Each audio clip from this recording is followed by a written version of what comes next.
श्रीमते भक्ति वेदांत स्वामी इति नामिने।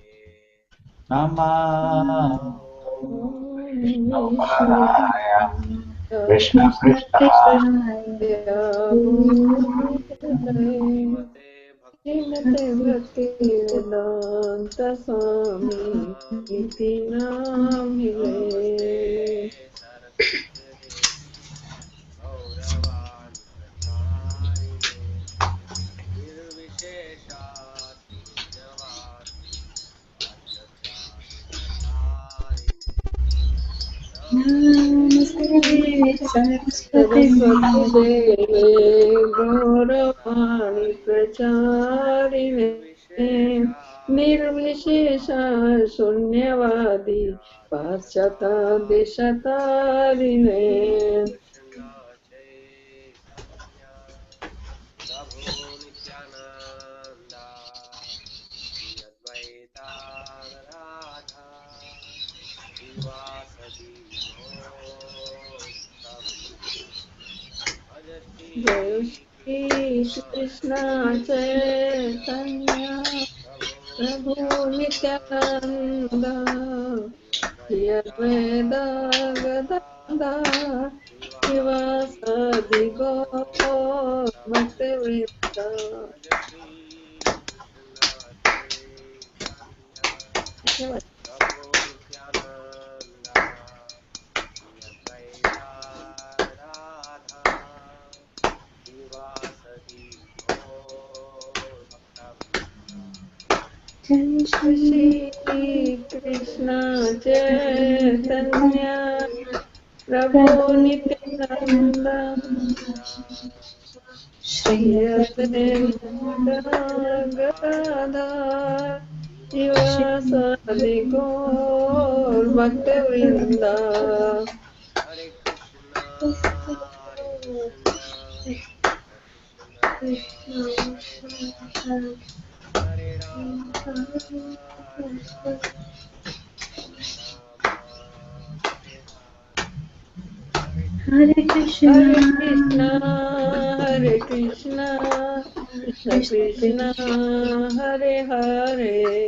हरे राम हरे राम राम राम हरे हरे। हरे हरे कृष्णा हरे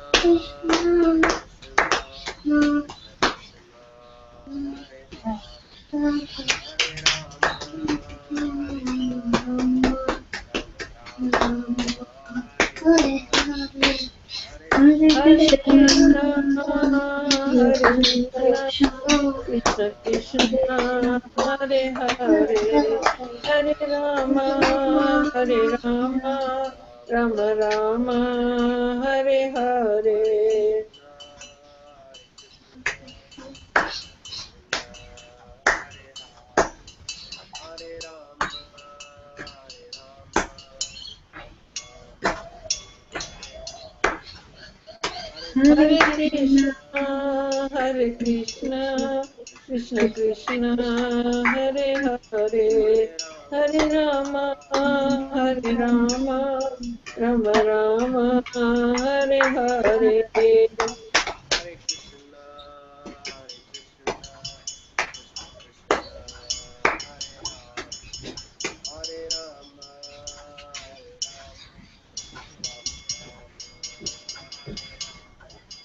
हरे हरे हरे कृष्ण कृष्णा हरे कृष्णा कृष्ण कृष्ण हरे हरे हरे राम राम राम हरे हरे। हरे कृष्णा कृष्ण कृष्ण हरे हरे हरे राम राम राम हरे हरे। हरे हरे हरे कृष्णा कृष्ण कृष्ण कृष्ण कृष्ण कृष्ण कृष्ण हरे हरे हरे हरे राम राम राम हरे हरे।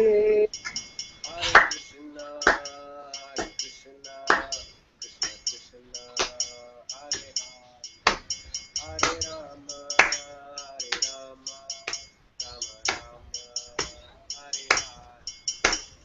हरे हरे कृष्णा कृष्ण हरे कृष्ण हरे कृष्ण कृष्ण कृष्ण हरे हरे हरे राम राम राम हरे हरे। हरे Krishna Krishna Krishna Hare Hare Hare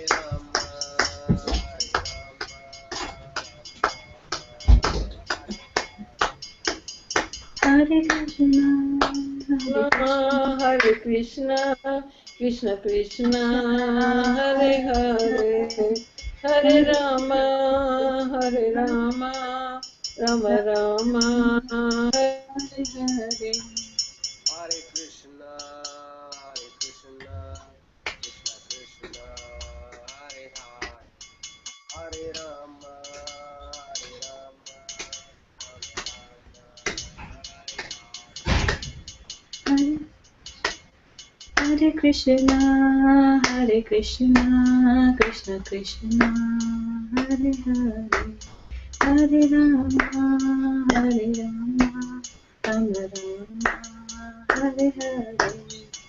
Hare Krishna, Hare Krishna, Krishna Krishna, Hare Hare, Hare Rama, Hare Rama, Rama Rama, Hare Hare Krishna, Hare Krishna, Krishna Krishna, Hare Hare, Hare Rama, Hare Rama, Rama Rama, Hare Hare.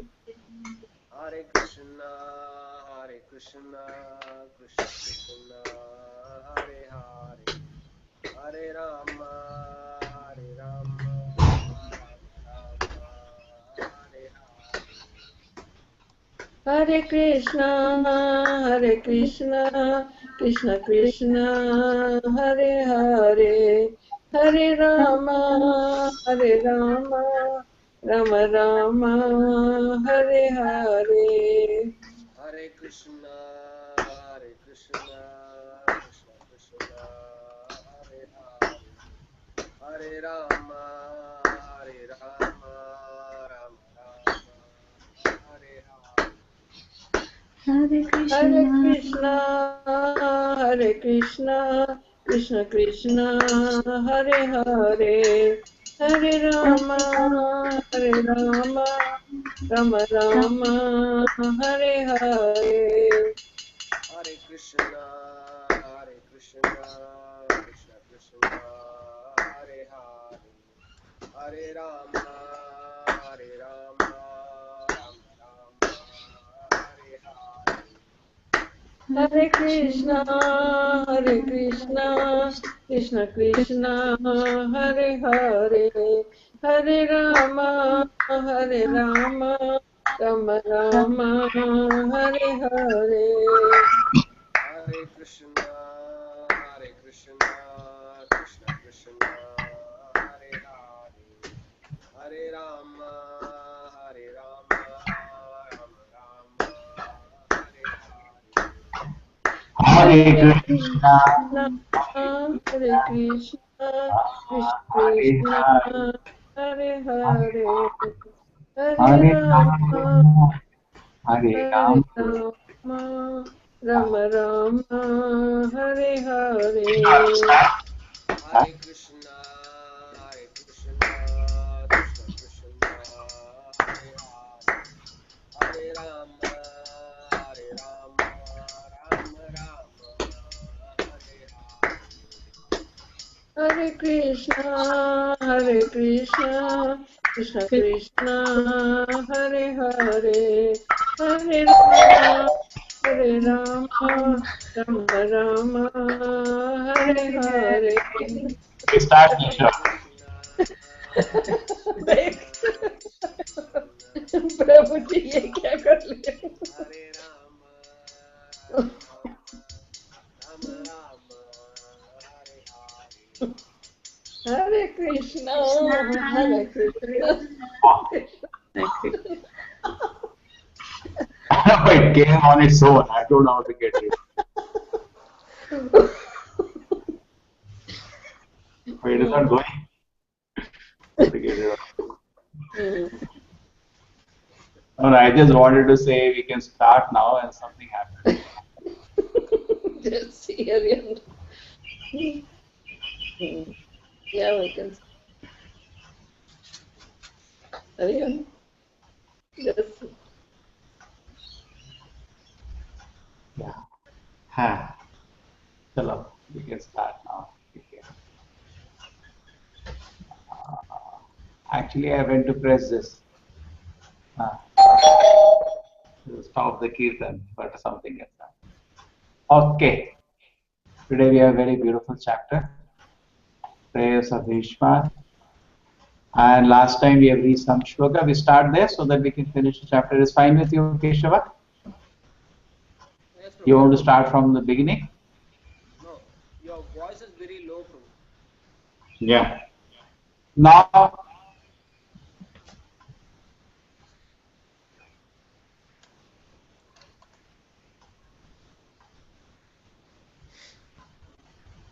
okay, now it is okay?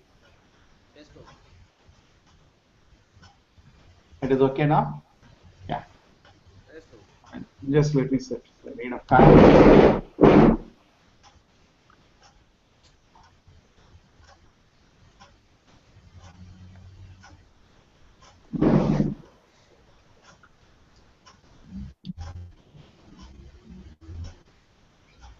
Okay, Hare Krishna. Mataji, voice is okay? Yes, Prabhu. Yeah. Yes, Prabhu. It is Okay. now? Okay. Mataji, audio is clear? Yeah, it's very clear. Mataji, is it clear? The audio? Yes, Prabhu. Yeah. Yes, please start. Okay, thanks Keshava for nice kirtan. Today we have a good company. Okay, now I have to share.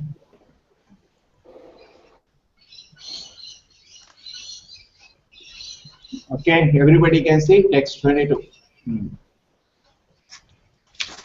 Okay. Yet despite his being equally kind to everyone, Om Namo Bhagavate Vasudevaya. Om Namo Bhagavate Vasudevaya. Om Namo Bhagavate Vasudevaya. Om Namo Bhagavate Vasudevaya. Om Namo Bhagavate Vasudevaya. Om Namo Bhagavate Vasudevaya. Yes, start off now. Yet despite his being equally kind to everyone, he has graciously come before me while I am ending my life, for I am his unflinching servitor.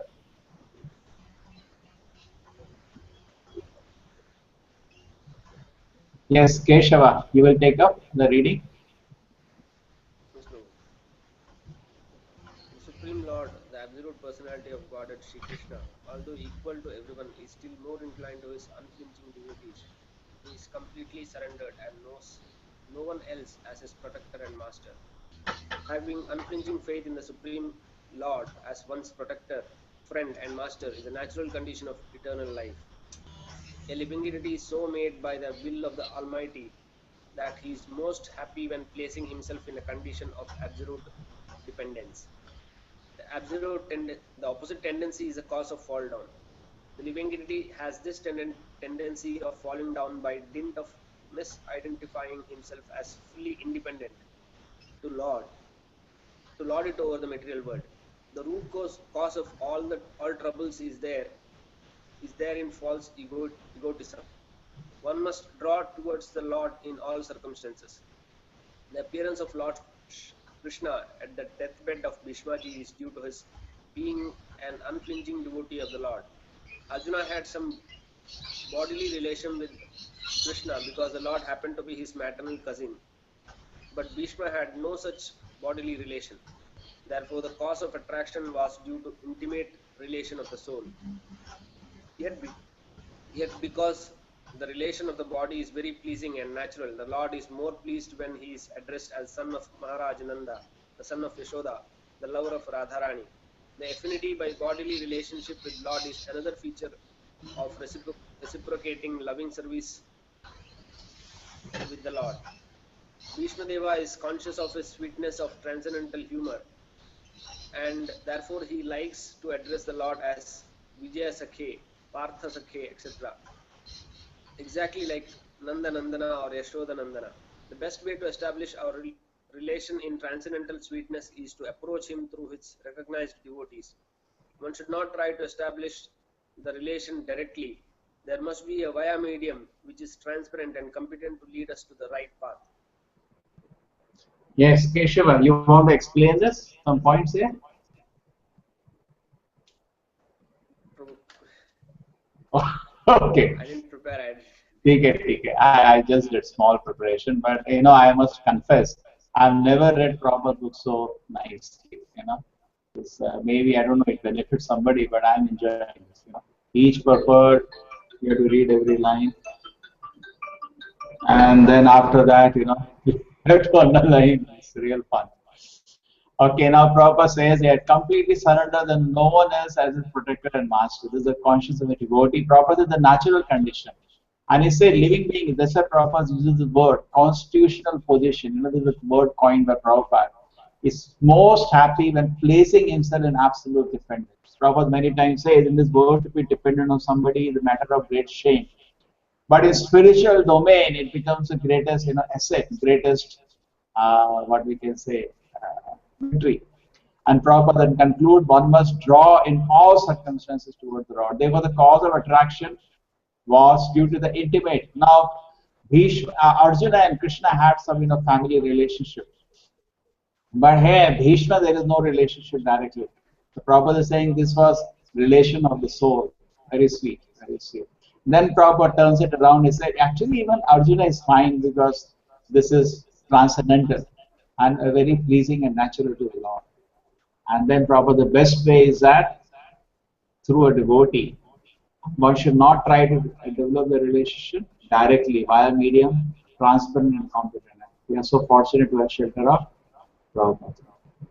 Srila Prabhupada ki. Jai. See that last line? Prabhupada said via medium, transparent and on the point, competent.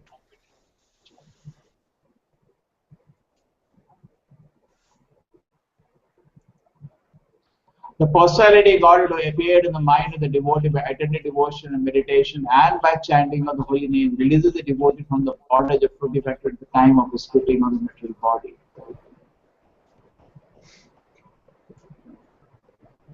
Yes, Keshava.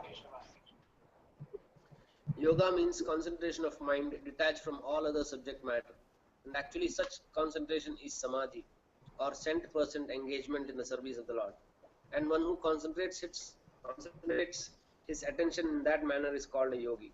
Such a yogi devotee of the Lord engages himself 24 hours daily in the service of the Lord, so that his whole attention is engrossed with the thoughts of Lord in ninefold devotional service, namely hearing, chanting, remembering, worshipping, praying, becoming a voluntary servant, carrying out orders, establishing a friendly relationship, or offering all that one may possess in the service of the Lord. By such practice of yoga or linking up in the service of the Lord, one is recognized by the Lord himself. As it is explained in the Bhagavad Gita concerning the highest perfectional stage of samadhi, the Lord calls such a rare devotee the best amongst all yogi. Such a perfect yogi is enabled by the divine grace of the Lord to concentrate his mind upon the Lord with the perfect sense of consciousness, and thus by chanting his holy name before quitting the body, the yogi is at once transferred by the internal energy of the Lord to one of the eternal planets, where there is no question of material life and its concomitant factors. In material existence, a living being has to endure the material conditions of threefold miseries, life after life, according to his fruity work. Such material life is produced by material desires only. Devotional service to the Lord does not kill the natural desires of the living being, but they are applied in the right cause of devotional service. This qualifies the desire to be transferred to the spiritual sky. General, Bhishmadeva is referring to a particular type of yoga called Bhakti Yoga, and he was fortunate enough to have the Lord directly in his presence before he quitted his material body. He therefore desired that the Lord stay before his view in the following verses. Okay. Now, Prabhupada comments. See, very nice. First thing is a yogi devotee of the Lord. Generally we don't know yogi as a devotee. Yogi means somebody who is a bhakti yogi. Prabhupada, instead of bhakti yogi, turns as yogi devotee.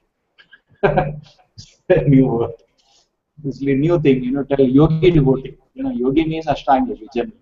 So say yogi devotee means Prabhupada has, even proper title is Bhakti Vedanta. And devotion service, yes, there's many times when people come to spiritual life, they get actually scared. They think they have to renounce everything, leave everything. Nothing.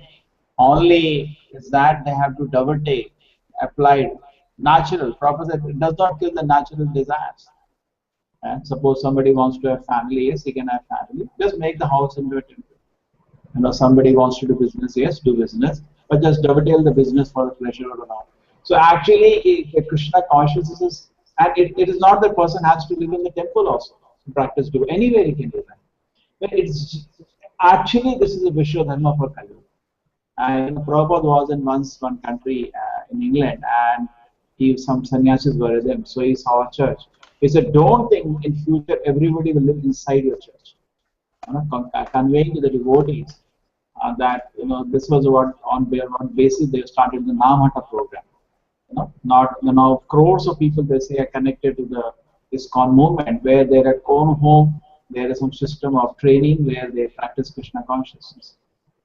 So anyway, so the idea was that it does not kill the natural desires of the devotee. It does not kill. It is not like you have to forget everything, kill everybody, and now you are a devotee. No. Within wherever situation we are, we can just apply the right call or devotion.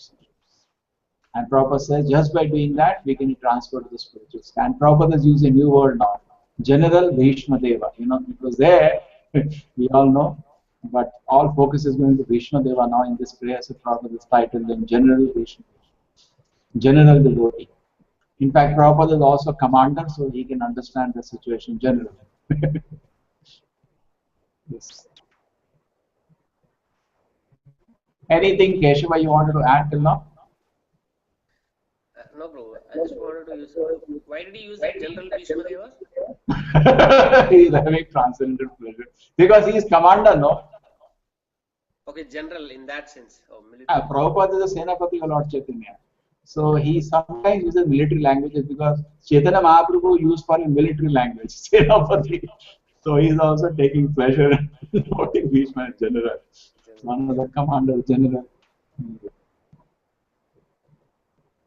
May my Lord, who is four-handed, whose beautifully decorated lotus face, with eyes as red as the rising sun, is smiling, kindly await me at that moment when I quit this material body. Okay. Keshava, have you heard the lecture of Prabhupada where he says Bhishma is so great, he's so great, and Prabhupada starts crying? He says that Bhishma wanted to see Krishna at the time of death, and Prabhupada stops the class, and we can see him crying. Not heard. You have heard Payalamati in the lecture? Oh, all of you are. Our kid was making noise, so I made it silent. Yeah. No, I think he was not. Continue. I wish I will locate that lecture and Yes, Keshava, you can read. Bhishma Deva knew well that Lord Krishna is the original Narayana. His worshipable deity was four-handed Narayana, but he knew that four-handed Narayana is a plenary expansion of Lord Krishna. Indirectly, he desired Lord Sri Krishna to manifest himself in his four-handed feature of Narayana. A Vaishnava is always humble in his behavior. Although it was 100% certain that Bhishma Deva was approaching Vaikuntha Dhama just after leaving his material body, still as a humble Vaishnava, he desired to see the beautiful face of the Lord. For after quitting the present body, he might not be in a position to see the Lord anymore. After quitting the present body, he might not be in a position to see the Lord anymore. A Vaishnava is not puffed up, although the Lord guarantees his pure devotee entrance into his abode. Here Bhishma Deva says, as long as I do not quit this body, this means that great general would quit the body by his own will. He was not being forced by the laws of nature. He was so powerful that he could not stay in his body as long as he could stay in his body as long as he desired. He got this benediction from his father. He desired that the Lord stay before him in his four-handed Narayana feature, so that he might concentrate upon him and thus be in trance in that meditation. Then his mind might be sanctified with thinking of the Lord. Thus he did not mind wherever he might go. A pure devotee is never very anxious to go back to the kingdom of God, to entirely depend on the goodwill of the Lord. He is equally satisfied even if the Lord desires him to go to hell. The only desire that a pure devotee entertains is that he may always be in rapt attention while with thinking of the lotus feet of the Lord. Regardless, Bhishmadeva wanted this much only, but his mind be absorbed in thinking of the Lord, and that he pass away thus. That is the highest ambition of a pure devotee. Yes, such beautiful words. Yeah. So Prabhupada says this. Actually, I never noticed this today. I noticed Prabhupada says that Bhishma Deva, the way he submitted himself, Krishna, can I see? He said his mood was he was not sure whether after this body he will ever see Krishna. So Prabhupada says this is because of the natural humility of a Vaishnava. He's never feeling, oh, I'm so great. Actually, there's no fortune than this. You're leaving the body, and personally, the Lord is standing. We cannot imagine a fortune greater than this. Okay? And then Bhishma wanted Prabhupada said only this much only. What is the thing? That he's been always absorbed in thinking of the Lord. Doesn't mind hell. Prabhupada said leaves it to the goodwill of the Lord. Means Lord's wish. Point is he does not complain. Hey Krishna, I did so much for you. In Isho Krishna, the last verse is no. Please remember. You read that? Keshava? My Lord, please remember whatever I did for you. Prabhupada writes in the purport, there is no need to remind. Krishna remembers everything. So anyway, the point was, it depends on the goodwill. He just wants that he's absorbed in Krishna. And even if Krishna wants you to go to hell, devotee does not complain. And that's a very important point. And Prabhupada is the highest ambition of a pure devotee. Keshava, the voice is clear? It's very low. Hey, there is something. What can I do? Your voice is coming low today. My mic is at the highest. Just you try to improve something. Right. Hare Krishna, Hare Krishna. It's okay, bro. It's okay. Silent. Okay. No problem.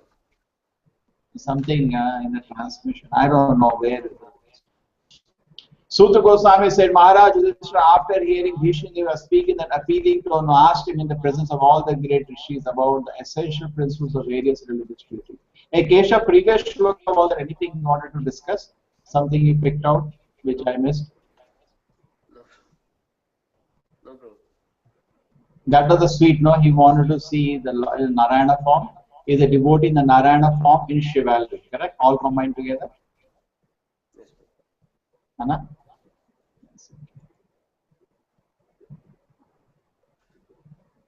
Okay, now the Yudhishthira Maharaj is taking opportunity to question. Yes, Keshav, you can do the service. Bhishma Deva, speaking in the appealing tone, convinced Maharaj Yudhishthira that he was very soon passing away. And Maharaj Yudhishthira was inspired by Lord Sri Krishna to ask him of the principles of religion. Lord Sri Krishna inspired Maharaj Yudhishthira to ask Bhishma Deva in the presence of many great sages, indicating thereby that the Lord's devotee like Bhishma Deva, although apparently living as a worldly man, is far superior to many great sages, even Vyasadeva. Another point is that Bhishma Deva at that time was not only lying on a deathbed of arrows, but was greatly aggrieved because of that state. One should not have asked him any question at that time, but Lord Sri Krishna wanted to prove that his pure devotees are always sound in mind and body and mind, by dint of spiritual enlightenment. And thus, in any circumstances, a devotee of the Lord is in perfect order to speak of the right way of life.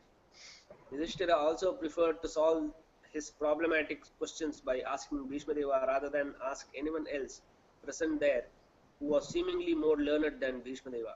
This is all due to the arrangement of the great wheel carrier Lord Sri Krishna, who establishes the glories of his devotees. The father likes to see the son become more famous than himself. The Lord declares very emphatically that worship of his devotee is more valuable than worship of the Lord himself. Yes. So Prabhupada is very clear here. He wanted to glorify Bhishma, that even though he's a general, he's in a much better position. Lord Krishna wanted to prove his pure devotee is always sound in body. Even though he's in such a difficult condition, Krishna wanted to show that Bhishma is still sound. Is still sound. Correct? That's another glorification. Not only he showed Bhishma is greater than all the people there, he showed that he is greater than all of you, even in this deathbed condition. That was extraordinary, and similar quality was shown at Prabhupada, where devotees were shocked the clarity of the purpose. In fact, after Prabhupada Samadhi, many devotees were reading the transcription, they were shocked. Last few days he was having such bright, clear description. And Prabhupada is here using a nice word, great wheel carrier Lord Krishna, who established this. The Prabhupada uses in Bhagavad Gita, the blessed Lord. Correct? Here he is using great wheel carrier Lord Shri Krishna to establish the glories of this devotee.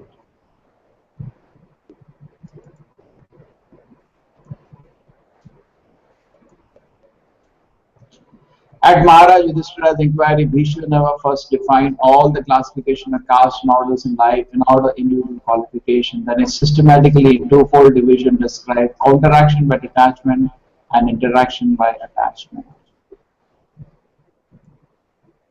Mataji, Preeti Mataji's mother, you want to read now? Hare Krishna Mataji.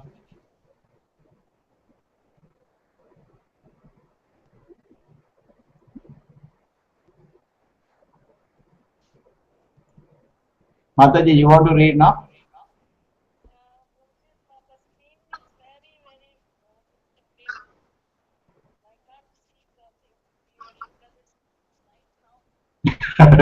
What is the time now? What is the time in your mind? Oh, you have Bhagavatam with you separately? No. Take it. Okay, now it's okay.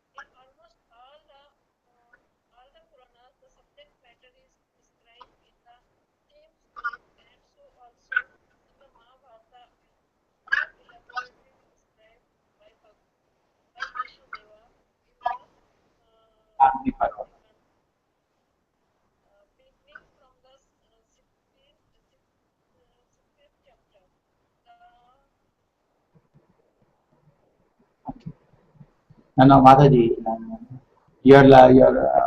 who can read it? Fire Mataji is readable for you?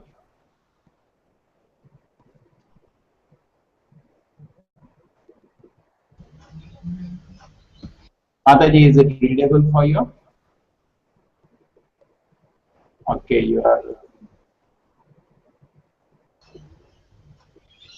The Varnashram dharma is prescribed for the civilized human being just to train him to successfully terminate human life. Self-realization is distinguished from the life of lower animals engaged in eating, sleeping, fearing, and mating. Bhishmadev advised for all human beings 9 qualifications: not to become angry, second, not to lie, to equally distribute wealth, to forgive, to beget children only by one's legitimate wife, to be pure in mind and hygienic in body, not to be inimical toward anyone, to be simple, to support servants and subordinates. One cannot be called a civilized person without acquiring the above-mentioned preliminary qualities. Beside these, the Brahmanas, the intelligent men, the administrative men, the mercantile community, and the laborer class must acquire special qualities in terms of occupational duties mentioned in all the Vedic scriptures. For the intelligent men, controlling the senses is the most essential qualification. It is the basis of morality. Sex indulgence, even with a legitimate wife, must also be controlled, and thereby family control will automatically follow. An intelligent man abuses his great qualifications if he doesn't follow the Vedic way of life.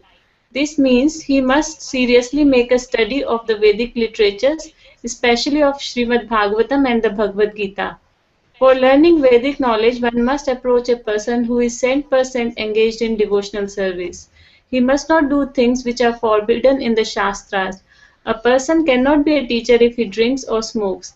In the modern system of education, the teacher's academic qualification is taken into consideration without evaluation of his moral life. Therefore, the result of education is misuse of his intelligence in so many ways. Okay, so now what is happening? He's describing the four. This has been taken from Shanti Parva. Prabhupada says, beginning from the 68th chapter, and Prabhupada is giving a summary. So much work has gone into this purport. So Prabhupada is saying there are 9 kind of qualities all of us should have, beginning with not to become angry, not to lie, take care to forgive not. And then after that, he is now taking up these 9 qualities are belonging to every gentleman, okay, civilized person. Not to become enemy to anybody, to be simple, support, support. This is a gentleman quality. Then you are a gentleman. Otherwise, you are not a gentleman. If you become unnecessarily angry, you always lie, you don't equally distribute wealth, you don't forgive people, you beget children here and there, you're not pure in mind, and you're not hygienic, you're not inimical, you're not simple, you don't support the subordinate, you're not a gentleman. Okay, so nice. This makes a civilized man. Anybody will agree. And after that, he says, now he's dividing specific qualities, and he says the first intelligent man, the first thing is controlling the senses. And Prabhupada puts very nice line, it is the basis of morality. Very nice. It is the basis of morality. Oh, somebody has gone out. Just forgive me. Oh, what happened? Only we two are there. There is Keshava. Oh, Keshava, power gone. He is out. And Mataji is struggling. Just give me, I invite Aryan.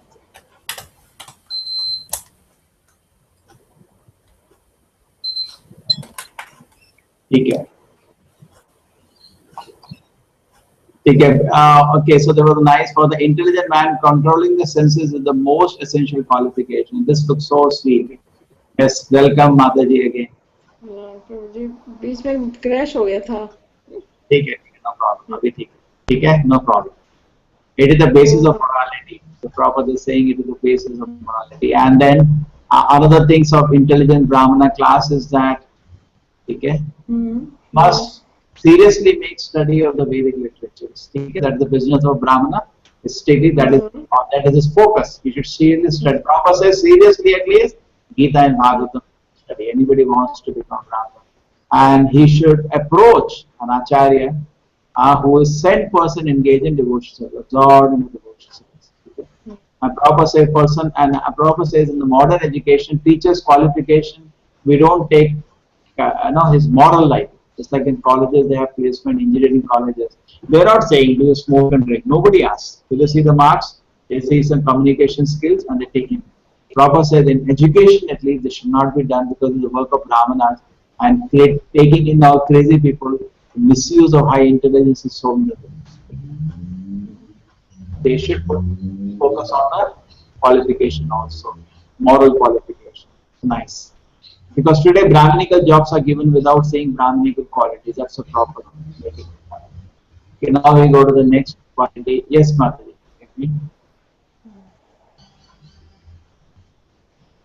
Yeah, bye, Mataji. The Kshatriya, the member of administrative class, is especially advised to give charity and not to accept charity in any circumstances. Modern administrators raise subscriptions for some political functions but never give charity to the citizens in any state function. It is just the reverse in injunctions of the Shastras. The administrative class must be well versed in the Shastras but must not take the profession of teachers. The administrator should never pretend to become non-violent and thereby go to hell. When Arjuna wanted to become a non-violent coward on the battlefield of Kurukshetra, he was severely chastised by Lord Shri Krishna. The Lord degraded Arjuna at that time to be the status of an uncivilized man for his avowed acceptance of the cult of non-violence. The administrative class must be personally trained in military education. Cowards should not be elevated to the presidential throne by dint of numerical votes only. The monarchs were all chivalrous personalities, and therefore monarchy should be maintained provided the monarch is regularly trained in the occupational duties of a king. In fighting, the king or the president should never return home without being hurt by the enemy. The so-called king of today never visits the war field. He is very much expert in artificially encouraging the fighting strength in the hope of false nation prestige. As soon as the administrative class is turned into a gang of mercantile and the liberal men, the whole machinery of government becomes polluted. Very nice. And you see now so many things coming to the next class. When you say administrator, referring to the administrator of today. Kshatriya is in Sanskrit. So Prabhupada said first thing they should give charity. You see, nobody gives charity. Prabhupada used to say once, a lecture so pure consciousness, so pure teachings, so pure mission of life. Everything is so pure. And so unfortunate government is not supporting this. So the administrative caste should give charity. In any condition, Kshatriya should not take charity. Therefore, when Arjuna said that in Bhagavad Gita that I will go and pay, it's not allowed. Prabhupada says the interesting thing is that administrators are supposed to give charity, but today it's a reverse. They have so many big political meetings where they raise money for election. They created a funny situation. Actually, Kshatriya cannot take charity. This democracy has created a funny thing. Okay, Prabhupada said administrators should be well versed in the Shastra. They should, but they should not take the profession of teachers, because the Brahmanas were not only teaching, they were also an ideal example. The Kshatriya may not be a good example because he's in opulence, he's in power, he's in so many queens, but he does a thorough study of the Shastras. But the teaching is given to the more purer section. Okay? Generally. Otherwise, in Bhagavad Gita also the Evam Parampara Praptam, Evam Raja Shriya Vedu. They were Raja Rishis, but our principle was generally they will leave the teaching to the Brahmanas so that they can do a better job. And the Brahmanas are all the time busy in Shastra study, they're much more thorough. Kshatriyas, their business was trained in military education. So their focus was somewhere else. The teaching was specialization left to the Brahmana. Prabhupada says they should never be non-violent. In fact, Krishna degraded Arjuna to Anarijusna, means you're an uncivilized man.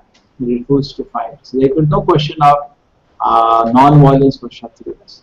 And Prabhupada there makes fun of the modern democracy. The coward should not be elevated by numerical vote. That is democracy. And actually it is true. Suppose you take one of this defense minister and in front of him do some firing, they will faint, I think. All cowards, no courage. And Prabhupada says so-called king of today never visits the war field. And then Prabhupada takes on something called false national prestige. This Desha Bhakti is rejected in the Vedic culture. There is nothing like patriotism in the Vedic culture. There is no word like that, because whole earth was a home. There is no question of this portion of land belongs to this portion. Somebody is saying because of this value system, Indians easily settle any part of the world. So they have that whole earth is land. Is it true, Payal Mataji? Sorry, Prabhu? Indians easily settle anywhere because their culture was Vasudhaiva Kutumbakam. Whole earth is my home.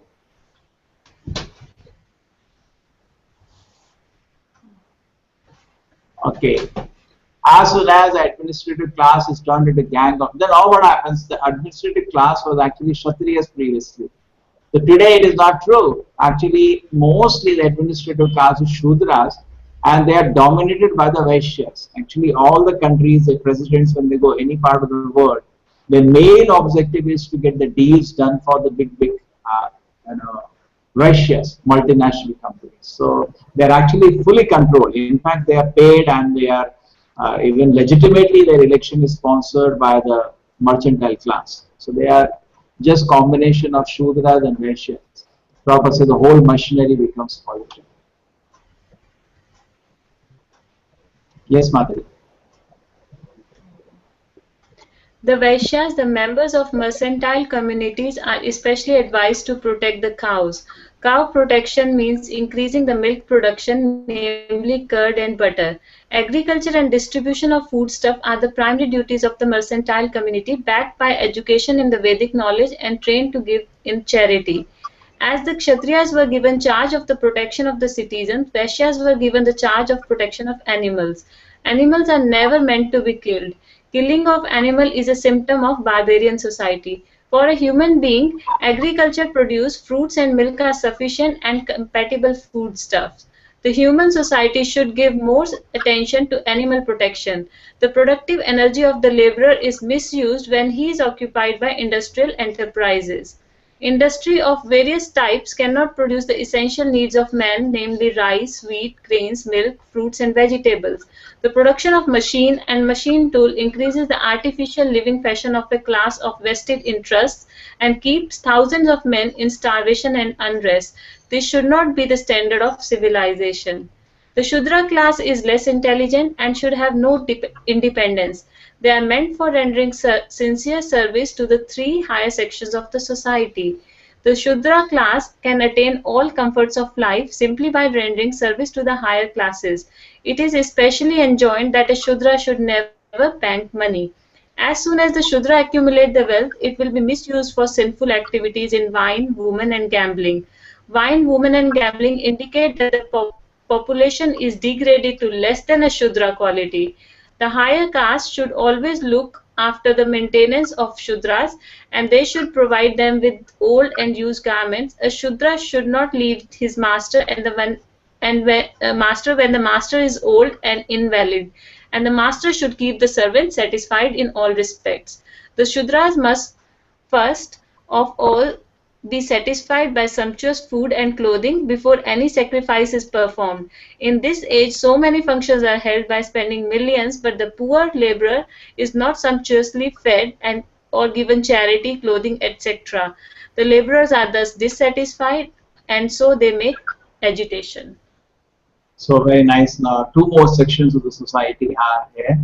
One is the Vaishya, and Prabhupada says the main thing is protect the cows. Correct? In Bhagavad Gita also, Krishi Goraksha Manyaja. And as they said, they should work on the milk, get enough milk and curd and butter to the society, agriculture and distribution of foodstuffs. So Krishi Goraksha Manyaja. Many times people thought if I do any business, I am Vaishya. No, Vaishya was doing business with the Krishi and Goraksha. Not this kind of Vaishya we have today. This is Ugra Karma. Ugra Karma means excessive anxiety and creating very complex situations. Life was kept simple. And but they also were backed by education, Vedic knowledge, and trained to give in charity. So this was there, and actually it was true. Vedic today we have only Shudras because even Vaishyas were not there. Nobody has any Vedic knowledge. Even Vaishya has some Vedic knowledge. Actually, Brahman was fully realized by Brahmana, and to some extent realized by Kshatriya, to lesser extent realized by Vaishya. But there was a knowledge of soul in all the three sections of society. Shudra means no knowledge of the soul. As today there is no knowledge of the soul, both societies, Kalau Shudra Sambhava. Human society should be given more attention in animal protection. Okay, this is Prabhupada saying because starting from the Vaishya's business, he said please protect animals more. So Prabhupada's appeal has come here. And he says, don't use the productive energy of laborer for industries. He said it saps that energy, actually working. It's too much work. The satisfaction of some people. Also, we need rice and wheat. We don't need nuts and bolts. So why you are employing their energy, distracting their energy? And Prabhupada said this is making an artificial necessity and creating starvation unnecessarily for the society. The energy is not focused. It has been distracted to so many other things. So, society we see there is a shortage of food. Prabhupada is saying this is not a standard of civilization. It rejects a modern civilization. And Shudras, interestingly, they should have no independence.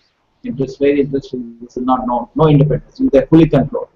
Because Shudra means he is not a Dvija. He is not taken Diksha. Brahmana, Kshatriya, Vaishya take a Diksha. Means they give a commitment. They will not break. They take some vows. Shudra is one who does not take a vow. So definitely he is not given independence because he has not taken a vow, I will not drink. So you have to watch him. He has to have no independence because he's a dangerous person. He can do anything. He has not taken any vows.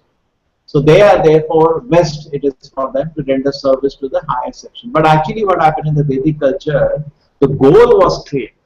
The goal was to satisfy Vishnu. Suppose you enter a temple and in the temple you want to do some puja to the Lord.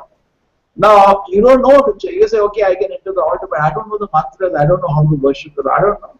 But I'm fine. So somebody who knows, let him do that. You're not feeling sad. You can clean the temple. You're not feeling sad because you are doing what you can do, but you are not. Suppose what you cannot do, there is no point in doing it. Just like in a court, the clerk cannot do work of the judge. Judge work is different. Clerk cannot see today judge is late but he sit in the seat. He cannot do the work. He can sit on the seat but he can't do the work. So when the goal was clear, the satisfaction of Vishnu, Brahmana, Kshatriya, Vaishya, Shudra were very nicely placed. But when the goal was forgotten, Prabhupada says when the goal became sense gratification, then everybody started exploiting each other. That became the caste. Okay? Originally is a Varnashram system. Okay, should never, and Prabhupada says interesting thing, Shudra should never bank money. In fact, he was not given any money. He was given maintenance. Okay, somewhere now a lot of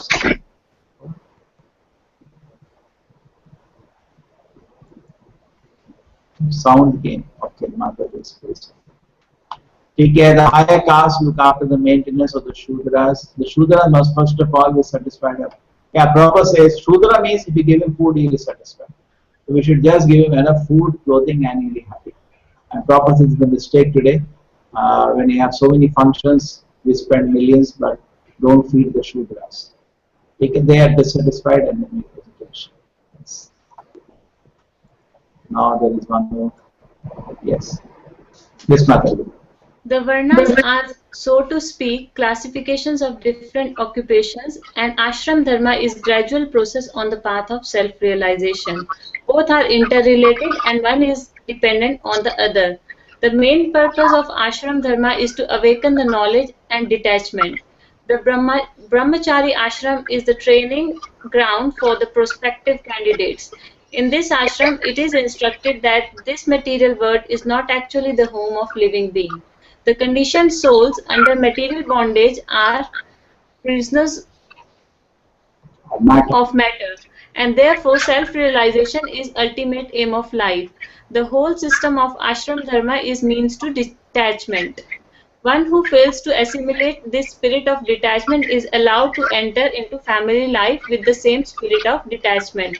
Therefore, one who attains detachment may at once adopt the fourth order, namely renounced, and thus live on the charity only, not to accumulate wealth, but just to keep body and soul together for ultimate realization.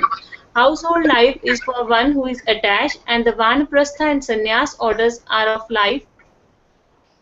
of life are for those who are detached from material life. The Brahmachari ashram is especially meant for training both the attached and detached. Very interesting. Training both the attached and detached. Okay, so anyway, so spiritual advancement, Prabhupada says, we can always know by jnana and vairagya. Now, the Shraddha, Sadhu, Sangha, Bhajan, Kriya, we have the 9 stages of spiritual development. Okay, Mataji, do you understand that? So these are all 9 stages, but actually if you see what is the increasing, decreasing is jnana, vairagya. My knowledge, attraction, knowledge doesn't mean dry knowledge. My attraction to Krishna is increasing, realized knowledge. And my detachment from this world is increasing. So this is actually, we are spiritually advancing. So this foundation of this is put in the Varnashram. Knowledge and detachment. Also the Varnashram also the same thing is going on. And proper household life, if you at least for the men, sometimes they don't enter, is for those who are attached. And Vanaprastha Sannyasa is for those who are detached. And Brahmachari ashram is the foundation where for both the attached and detached. Very interesting. Both the attached and detached. Yes. Oh, we have one viewer also apart from 2 of you. He then explained by division, acts of charity, the pragmatic activities of the king and activities of salvation.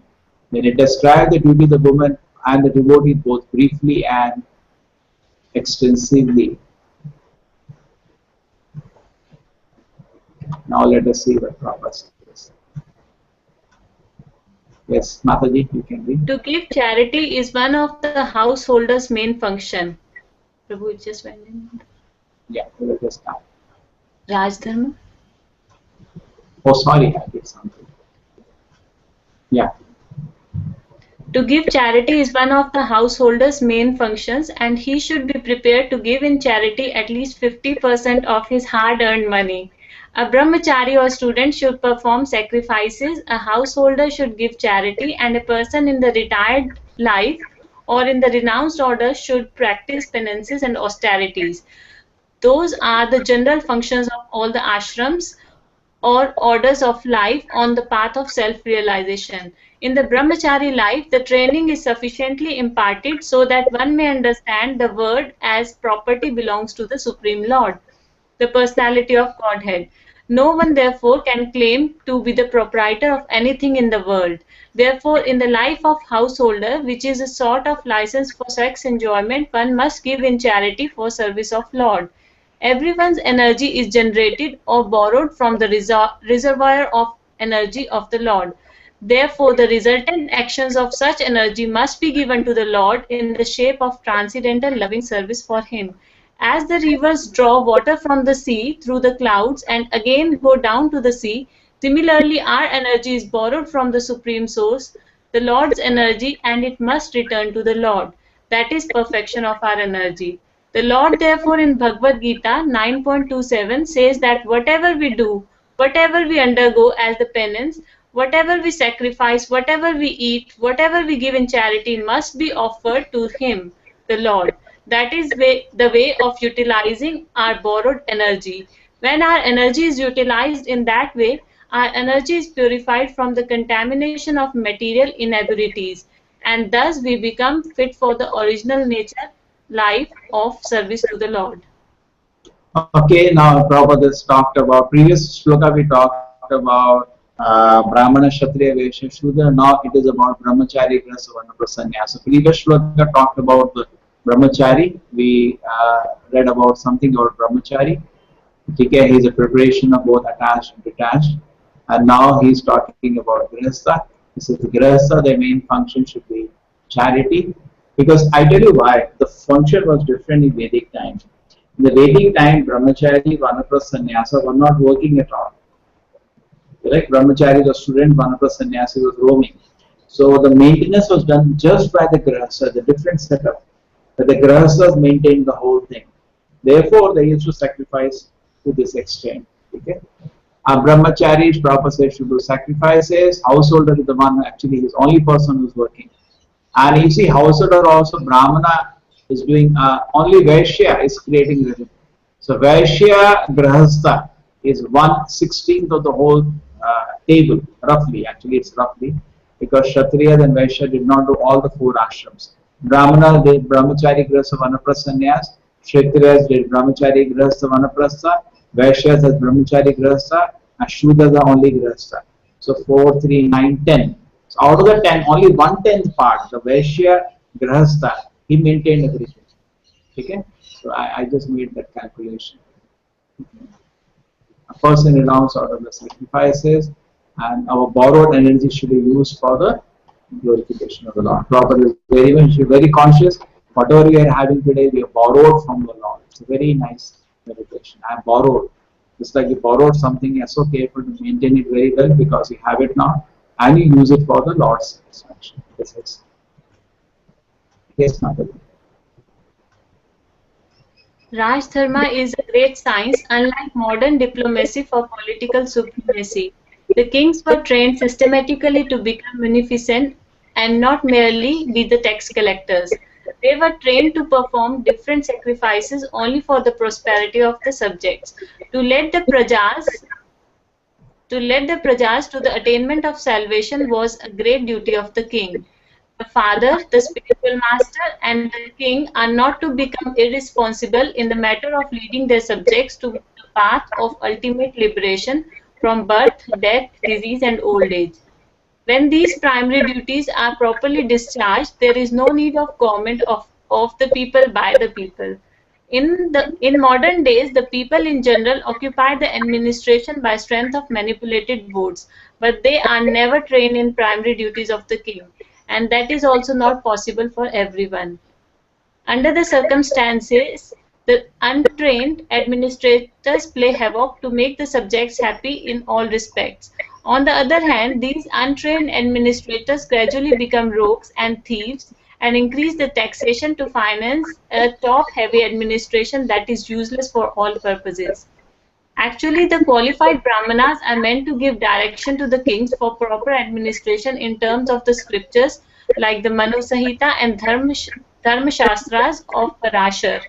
A typical king is the ideal of the people in general, and if the king is pious, religious, chivalrous, and munificent, the citizens generally follow him. Such a king is not a lazy, sensuous person living at the cost of the subjects, but alert always to kill thieves and dacoits. The pious kings were not merciful to dacoits and thieves in name of nonsensical ahimsa or non-violence. The thieves and dacoits were punished in an exemplary way so that in the future no one would dare commit such nuisance in an organized form. Such thieves and dacoits were never meant for administration as they are now. Okay, so now this is for a Kshatriya. Prabhupada is talking about Rajadharma. Okay, and he's saying a father, king should not. So the goal, he says, responsibility for father, spiritual master, king was to lead the subject to the path of liberation from birth, death, disease, old age. Was to give them moksha and send them back to Vaikuntha. That was the only reason. There is a shloka, no? Janani sasyat pitana, don't become mother, father, all that, unless you can take it dependent to the lotus feet of the Lord. Now, Prabhupada says today, in contrast to knowing this, okay, in contrast to this, the joke is they are all just playing havoc. Why? They're trying to satisfy subjects sensually, and they're creating havoc in the society.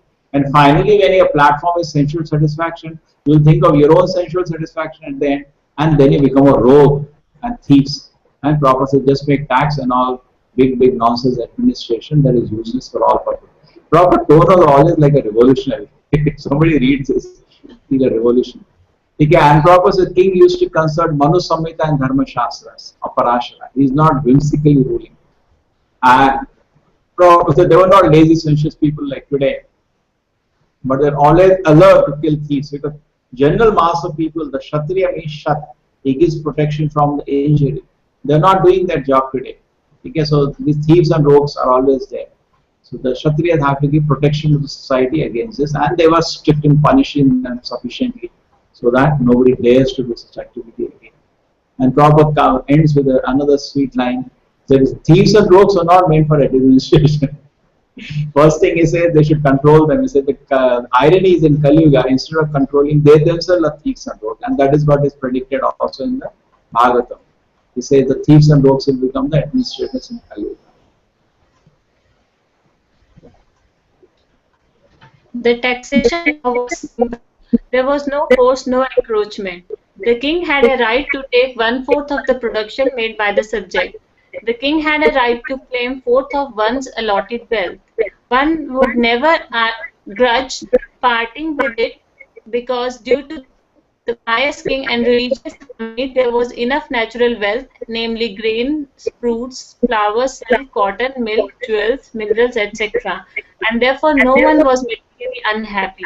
The citizens were rich in agriculture and animal husbandry, and therefore they had enough grain, fruits, and milk without any artificial need of soaps and toilets, cinemas, and bars.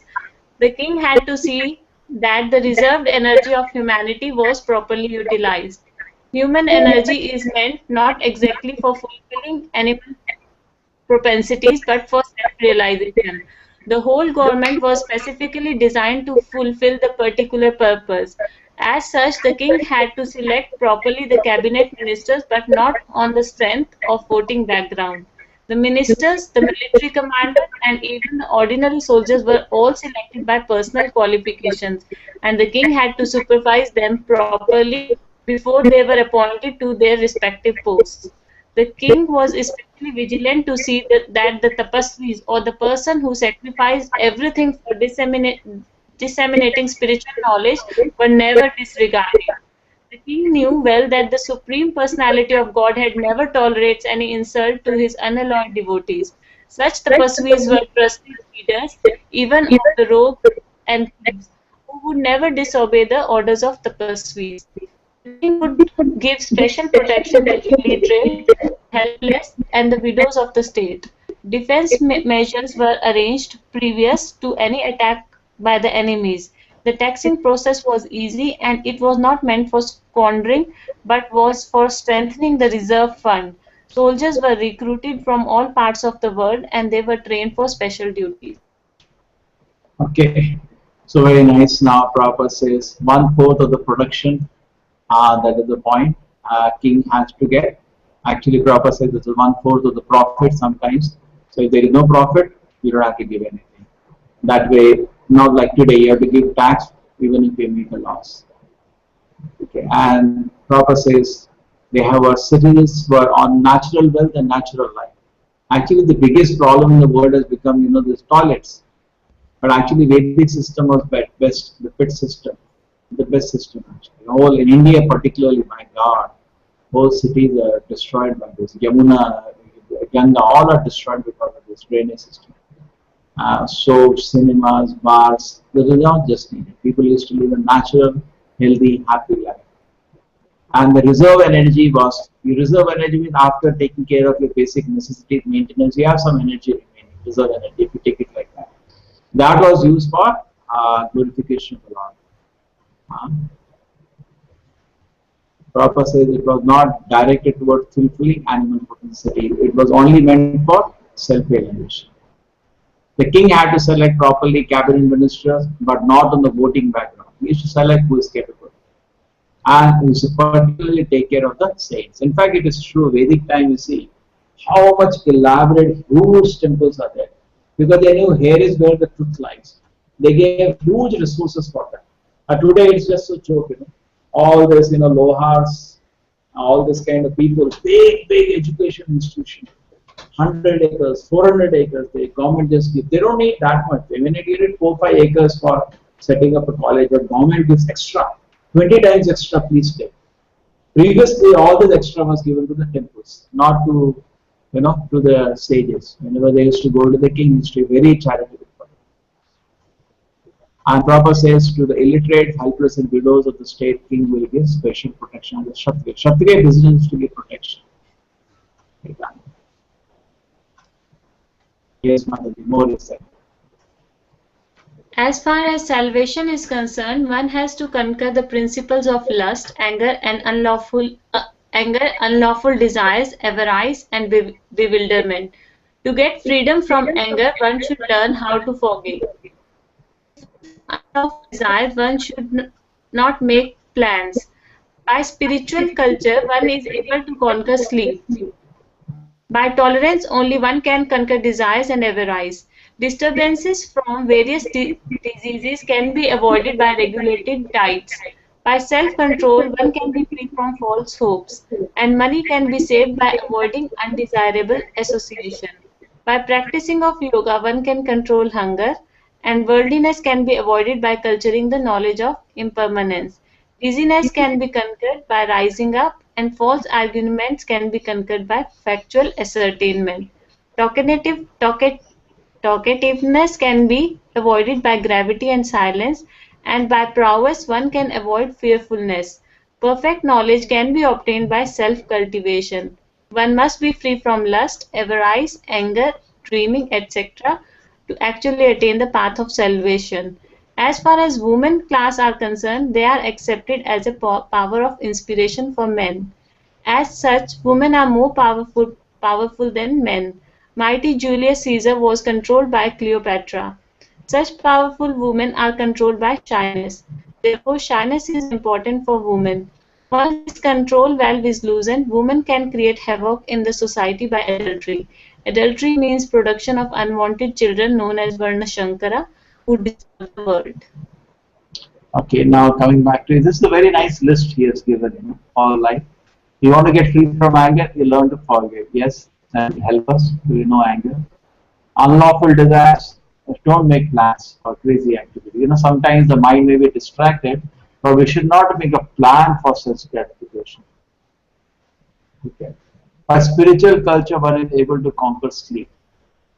Yes, the more you advance in spiritual life, your sleep is low. Recently, we had the Bhaktivinoda Thakur disappearance day. He was just sleeping a couple of hours. Same thing, Goswamis and similar Srila Prabhupada. As you spiritually advance, the sleep should reduce. And by tolerance, one can, but true, let us not imitate these Paramahamsas. In 2 hours, you start sleeping, we become mad. But tolerance, we can conquer desires and avarice. Yes, that is Okay. Disturbance, disease, regulated diet. So if you have regulated diet, sattvic ahara at regular times and in a regulated quantity, most of the diseases will go away. Correct? They say because of obesity, most of the diseases are there. And then because of all tamasic ahara. Yeah, Prabhu, Australia's second cause of cancer is intestinal cancer, and that too all because of all meat the and garbage, all the garbage they put inside intestine. They make their intestine the graveyard. And what can we expect? By self-control, one can be free from falsehoods. Okay, falsehood will go by self-control. Okay, money can be saved. Yeah, this is very nice. Money can be saved avoiding undesirable. Actually, because of crazy friends, we blow the money. You know, it's very nice connection to say. Money can be saved by avoiding undesirable association. You know, mostly because of bad company, people waste their money. Okay, if you have good company, you'll never waste money. The practice of yoga. Somebody again trying to join. By practice of yoga, who has gone out? Let me see. Practice of yoga, one can control hunger and worldliness can be avoided by culturing of spiritual knowledge and importance. Dizziness can be controlled by, okay, you can by yoga control hunger. Oh, interesting. Yogis eat once in a long time. And worldliness can be avoided by culturing knowledge or importance. Yes, because you're a worldliness man means, you know, you all kind of material things. But if you understand this world is temporary, then it's all over. You're not interested. Right? Dizziness can be conquered by rising. If you're feeling dizzy, just get up, take bath, you're fresh. That's every day morning we see. False argument can be conquered by factual assertion. Yes. Okay? If you know clear knowledge, you can cut everybody's false argument. Like Bhatsana Prabhu used to cut all false argument. Bhaktivinoda Thakur also wrote so much to cut all false argument. Factual assertion. Talkativeness can be avoided by gravity in silence. So if you cultivate gravity in silence, then you become less talkative. Yes. Proverbs one can achieve fearlessness. You have to become more courageous, you are not fearful. And perfect knowledge by self-cultivation. Just like what we are doing now, the knowledge is gradually processed, cultivated. Just like you cultivate agriculture, the plant gradually grows. So spiritual life is also gradually cultivated. Takes time. And now both Mataji, some very nice statement. Women are more powerful than men. First time I'm reading this. I read that today. I'm so excited. So at least now anybody says anything, you can show them proper that women are more powerful than men. Okay? But they should be cultured. Okay. The last item brought a vision there about the process of pleasing the Lord. We are all eternal servants of the Lord, and we forget the essential part of nature we are put into the material condition of life. The simple process of pleasing the Lord for the householder is to install the deity of the Lord at home. By concentrating on the deity, one will progressively go on with daily routine work. Worship the deity at home, serving the devotees. These are the 5 elements in nectar devotion. Worship the deity at home, number 1. Serving the devotee, number 2. Hearing the Srimad Bhagavatam, number 3. Residing in a holy place or making a place holy, 4. And chanting the holy names of the Lord, 5. Are inexpensive item by which one can please the Lord. Okay? This was grandfather is telling me actually. Yes, Mataji, any questions from this part till now?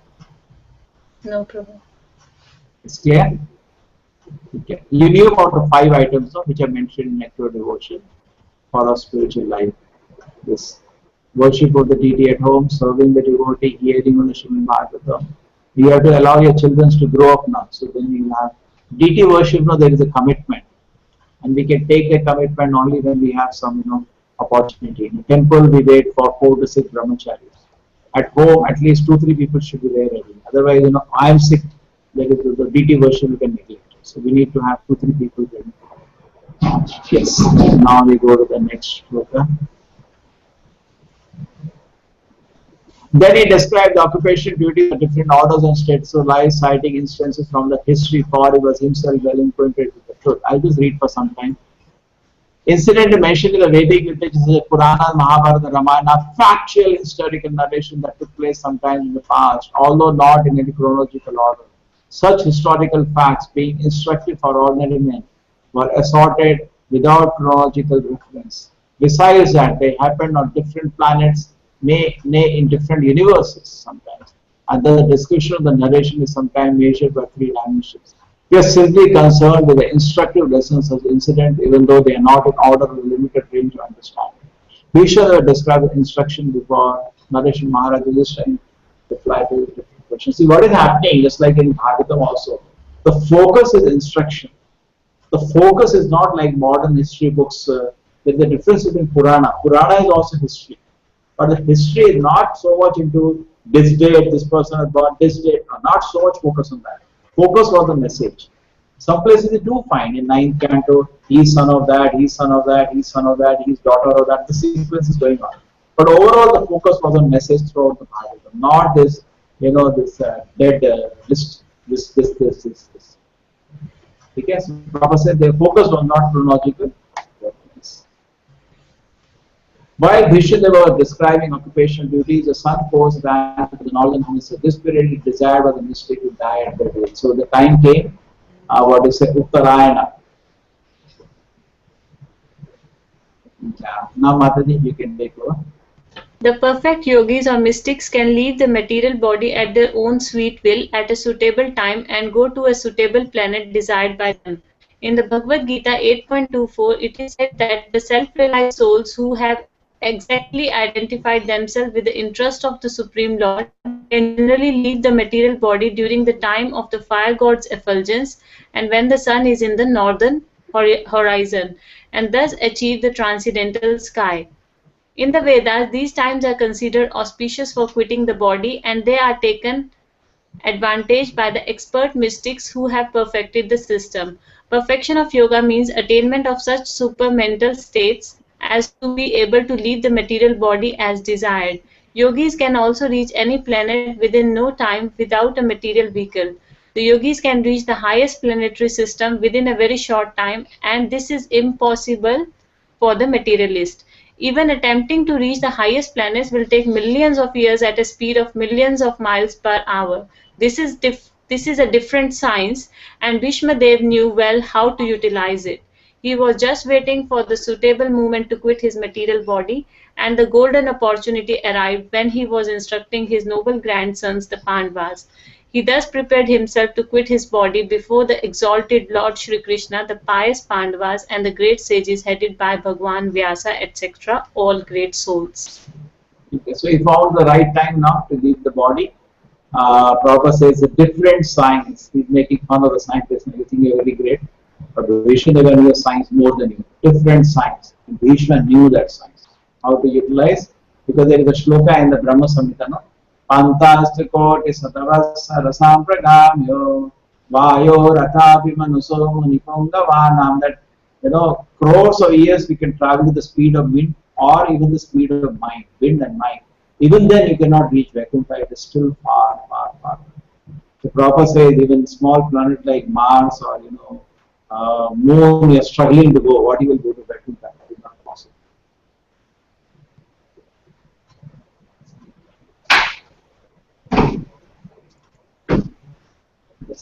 Thereupon that man who spoke on different subjects with thousands of meaning, who fought on thousands of battlefields and protected thousands of men, stopped speaking and being completely free from all bondage, withdrew his mind from everything else and fixed his eyes upon the auditional personality, Lord Shri Krishna, who stood before him four-handed, dressed in yellow garment, glittered and shined.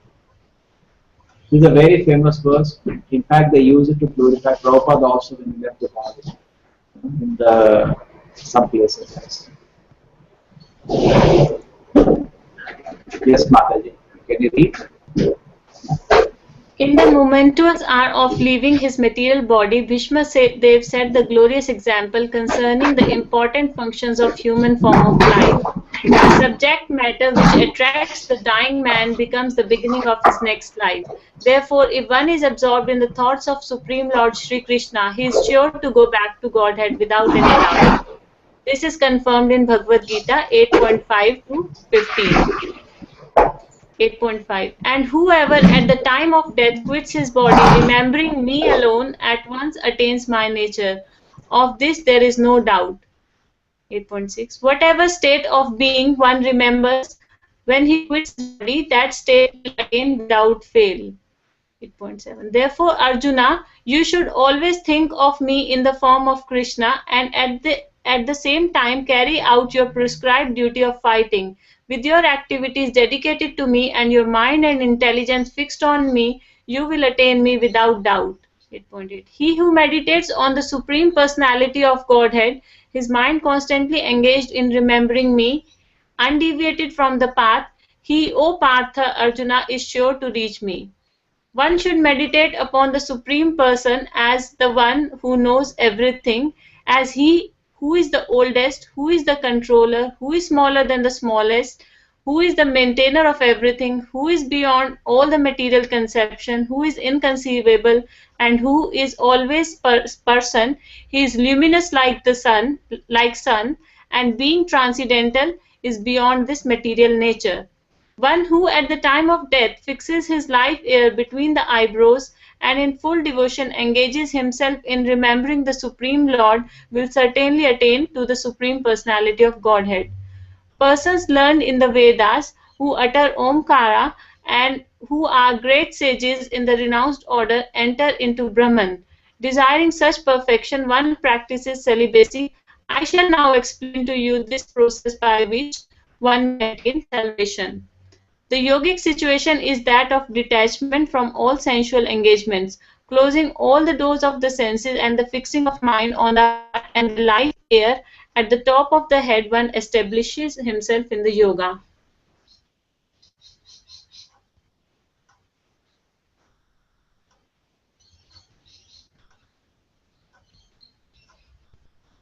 After be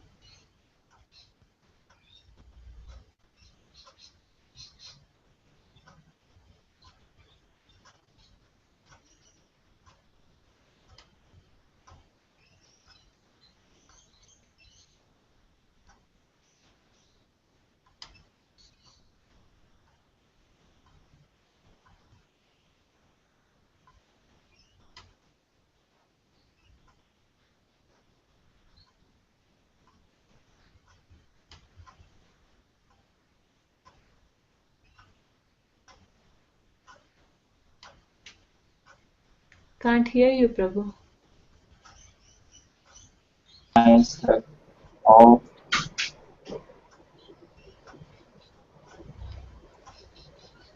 Okay. So what was there? Okay, subject matter which attracts a dying man becomes the beginning of his next life. It's a very important point. Okay. So, one should meditate upon the Supreme Person, one who knows everything. The meditation. He is the oldest. He is a controller, smaller than the smallest, the maintainer of everything, beyond all material conception, inconceivable, always a person, luminous like the sun, and being transcendental beyond the material nature. So nice meditation. This is how we should think about Krishna. Yeah. Mataji, now your turn. After being situated in this yoga practice and vibrating the sacred syllable Om, the supreme combination of letters, if one thinks of the Supreme Personality of Godhead and quit his body, he will certainly reach the spiritual planets. For one who remembers me without deviation, I am easy to obtain, O son of Pritha, because of his constant engagement in devotional service. After attaining me, the great souls who are yogis in devotion never return to his temporary world, which is full of miseries, because they have attained the highest perfection. Sri Bhishmadev attained the perfection of quitting his body at will and was fortunate enough to have Lord Sri Krishna, the object of his attention, personally present at time of death. He therefore fixed his open eyes upon him. He wanted to see Sri Krishna for a long time out of his spontaneous love for him. Because he was a pure devotee, he had very little to do with the detailed performance of yogic principles. Simple bhakti yoga is enough to bring about perfection. Therefore, the ardent desire of Bhishmadev was to see the person of Lord Krishna, the most lovable object, and by the grace of Lord, Sri Bhishmadev had this opportunity at the last stage of his breathing. Some work has started at my place, some drilling. Okay, now let me go back. Okay. Yeah, the Prabhupada is saying, one fortunate enough to have Lord Shri Krishna personally present at them. How fortunate to be. We're all struggling to remember Krishna, and Krishna is there in front of you. He wanted to see Krishna for a long time out of his 40 days. In fact, Prabhupada then reached America. On the ship, he writes on the letter, I had a longing for you and I called for you. Okay, Prabhupada then says, simple bhakti yoga is enough to bring about perfection. The ardent desire of Vishnudev was to see the Lord, his most lovable object. You know, one pure devotee can understand another pure devotee. That's how we can understand. So, Mataji, what do? I have to stop now. Is it fine? Yes, Prabhu. So, I'm doing work starting in my place. A lot of disturbance. Okay. File, Mataji. Sorry, we could not finish No, today. Prabhu. Okay. It was nice. We had a good discussion. We had Keshava with us. It was so nice today. Chalo. Okay. He had, in a village and light went away. He was here. Okay. Hare Krishna. Shri Prabhupada ki Jai.